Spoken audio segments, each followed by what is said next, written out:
what happens when the narcissist sees you with someone else.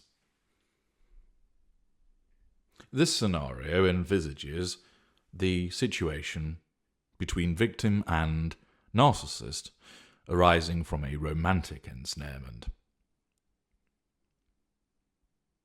You are now with somebody else.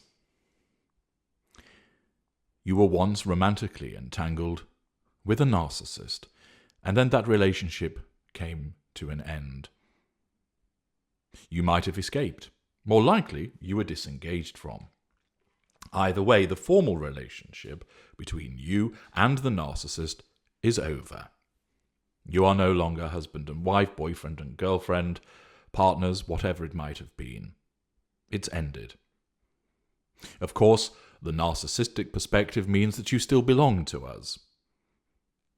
The lesser and mid-range narcissist operates through this assumption, albeit, of course, not knowing that that is what is behind much of their behaviour. The greater and the ultra recognise this mindset of you belonging to us forever. Notwithstanding that sense of ownership, the formal relationship has ended. And now you are with somebody else in a new romantic relationship.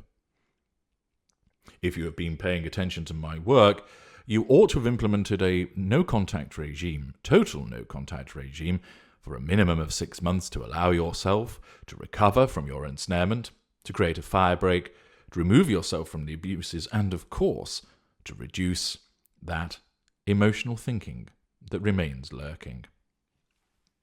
This will have maximized the opportunity to avoid being ensnared a second time.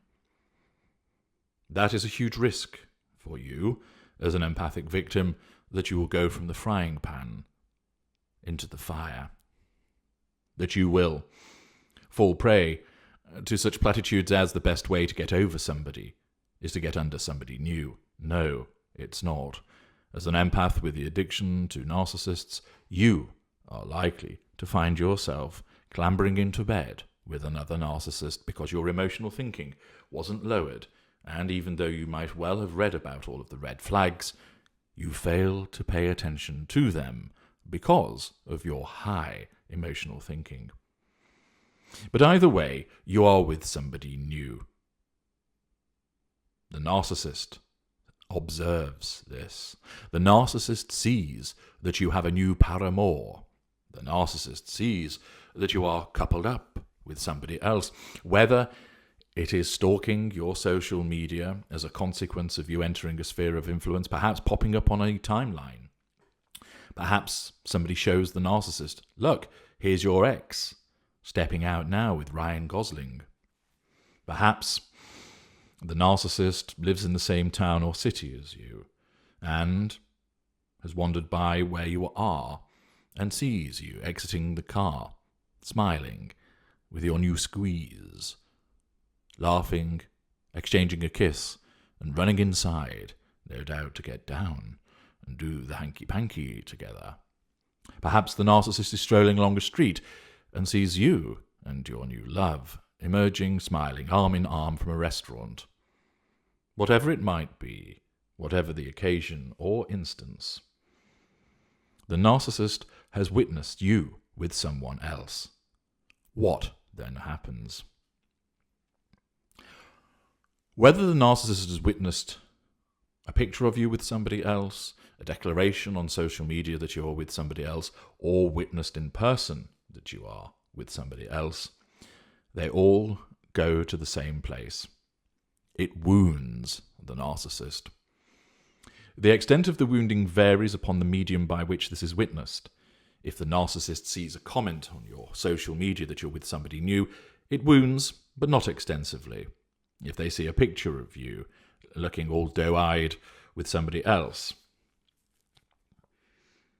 it wounds, but not extensively.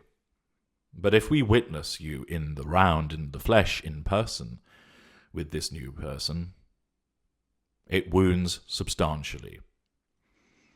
Whether you have been disengaged, or whether you escaped, it still wounds. Why? You are no longer interested in us. It doesn't matter that we kicked you to one side. It doesn't matter that you had to escape as a consequence of our behaviours towards you. That is irrelevant. You are no longer interested in us. And this tells us that we don't matter, that we are not important. You are no longer focused on us, and that is unacceptable. Your fuel is going elsewhere. This is a crime against the nation-state of narcdom. Of course, the lesser and mid-range narcissists don't realise that this is wasted fuel. They just experience the outcome of it. But the greater and ultra realise this. And that is just another mark of your treachery, that your fuel is being directed elsewhere, quite probably to somebody who doesn't actually need it, assuming you have not been caught by another narcissist. But that does not matter. That fuel is ours, and you're sending it elsewhere. You remain a traitor. You are signalling to us that we do not matter, that we are not the colossus that we believe ourselves to be. You are telling us that we are unimportant, minuscule. It makes the narcissist feel weakened, unimportant, powerless, and vulnerable. And we hate it. It wounds if we disengaged from you. It wounds if we ended the relationship. It wounds if you escaped us. You, of course, haven't intended this wounding to happen. You might not even realise that we've noticed you with this person. But we are wounded nonetheless. There is that sensation within of the fury rising as it is ignited in response to the wounding. That moment of a sinking sensation, despair, frustration, annoyance giving way to the rising fury driven by the response of our narcissism. In that instant, the chasm starts to make its presence felt. Fuel levels drop. The impact of the wounding is felt. And then the narcissism kicks in, the automatic self-defense mechanism designed to protect us from events such as these. Accordingly, when we see you with someone else, we are always wounded.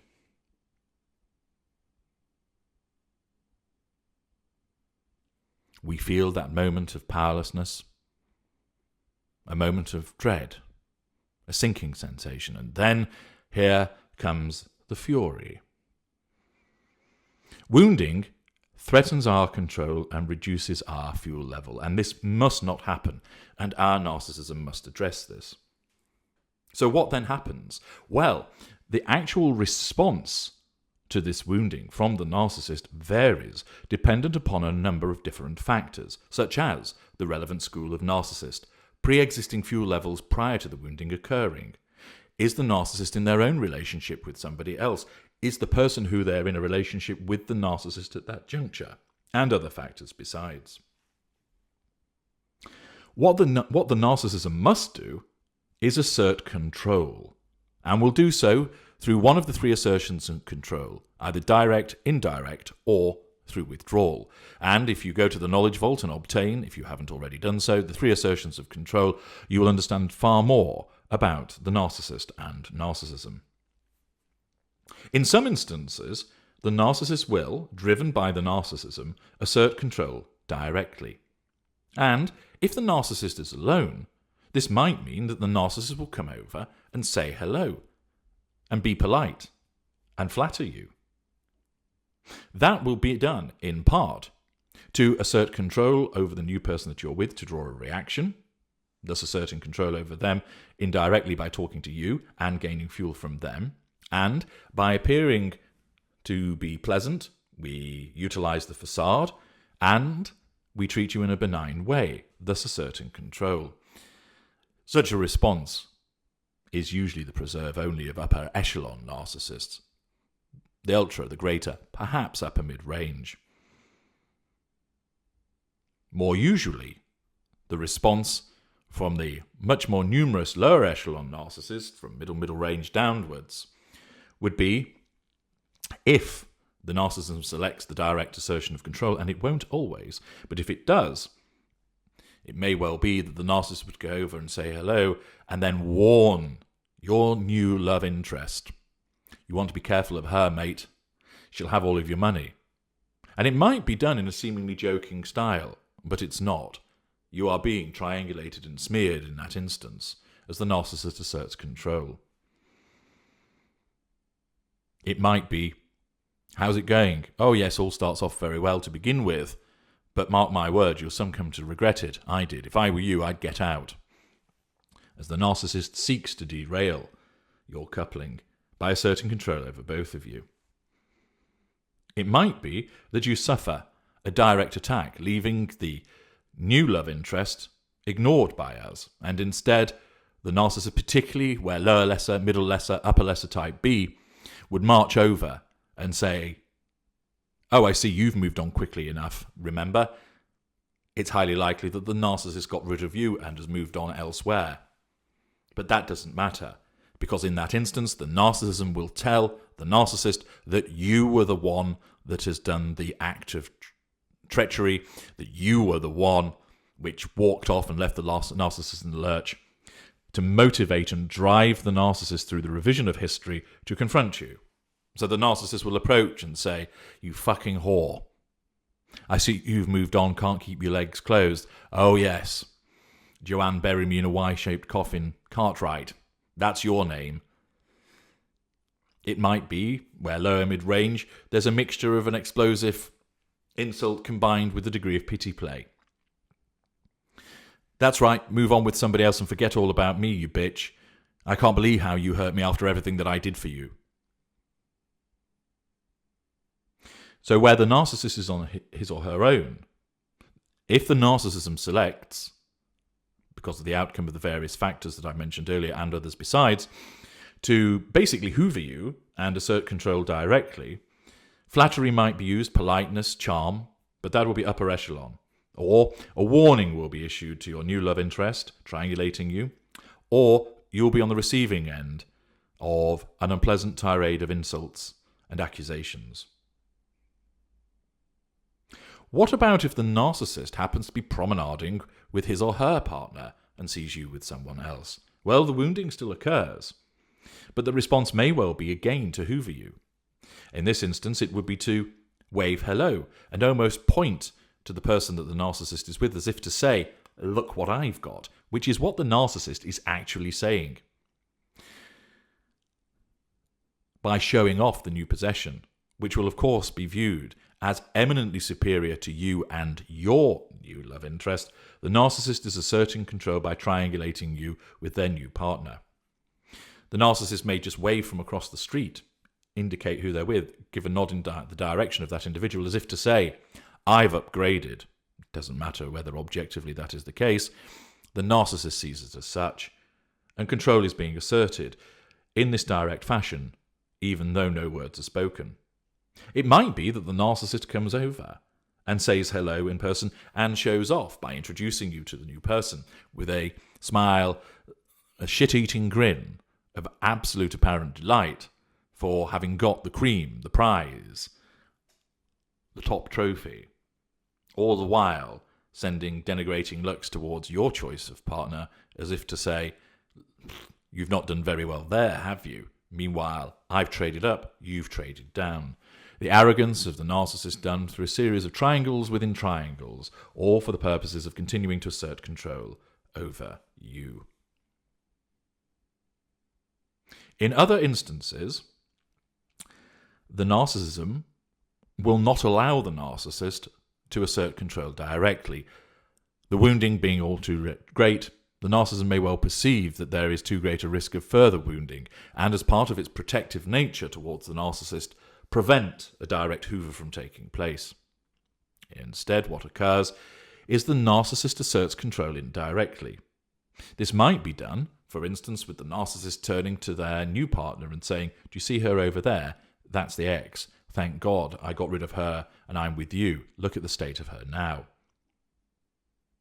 smearing, which asserts control indirectly, and the response of the new partner will invariably be supportive. I'm so pleased you chose me, or goodness me, yes, she does look a bit of a mess. Or, you were with him, were you? Okay.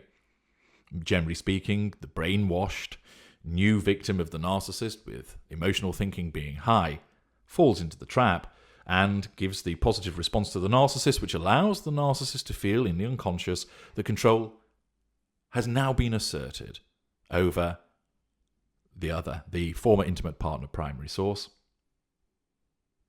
and fuel is received. If the narcissist is alone, the indirect assertion of control may still occur as a consequence of the narcissist making a telephone call to friend or family. Guess who I've just seen? Oh, you should have seen what she was wearing. She's put weight on. I don't know what he's done with his hair, but he looks absolutely ridiculous. And you end up being smeared, not knowing it's happening, but the narcissist engages in petty gossip. This is most likely to occur with lower mid-range, middle range A, middle range B. Passive-aggressive, pussy behaviour. It might also be the case that the narcissist will call a friend or family member and dole out a pity play. I've just seen Leah and she's with this new guy. I can't believe that she's moved on so quickly. Can't believe that she left me. And now she's acting as if I don't exist. Again, a differing perspective of what is going on, but is relayed to this individual, who will invariably be sympathetic. Just leave it, mate. She's not worth it. Come round. I'll take your mind off things. The provision of that support, sympathy, allows the narcissist in the subconscious to feel like control has been asserted over the former intimate partner primary source. So in some instances where the wounding has occurred, there will be a direct assertion of control, either where the narcissist is alone or if the narcissist happens to be with somebody else, namely their new partner. If the narcissism does not select the direct assertion of control, then it will shift to the indirect assertion of control. It might be that the indirect assertion of control isn't an option or doesn't work. So, for example, the narcissist isn't able to call anybody, or tries and nobody answers, or isn't with anybody to make a snide comment about the former intimate partner primary source. Therefore, the narcissism moves to the final position of the assertion of control, that of last resort, which is withdrawal. And basically, the narcissism causes the narcissist to think, who does she think she is? She's downgraded with him. She was far better off with me. Or didn't want her anyway. Silly cow.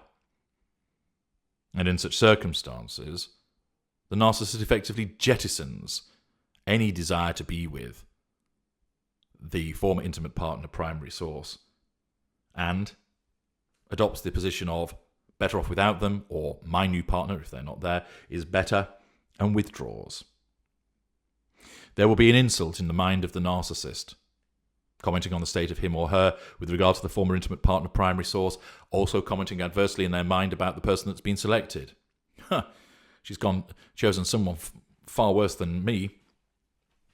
She'd have been better off sticking with me. Or, thank God I got around to that. Look at the state of those two together. And of course, this is the jealousy, this is the envy, this is the need to assert control. But it is always achieved. Accordingly, when the narcissist sees you with someone else, the narcissist will always be wounded. The response will vary dependent upon a variety of factors, and will lead to either you being hoovered, possibly in a benign way, more usually in a malign way, or, as a consequence of there being a response indirectly, or by withdrawal. It all depends upon the relevant factors. More often, the narcissist, particularly where from the lower echelons, is more likely to assert control indirectly or by withdrawal, not having the balls to come and confront you. And instead, you don't even realise that the narcissist has seen you, that the narcissist has responded, but the narcissist has, because as a consequence of the wounding, the narcissist must always nullify that threat to control caused by the wounding and seek fuel elsewhere. I'm H.G. Tudor. Thank you for listening.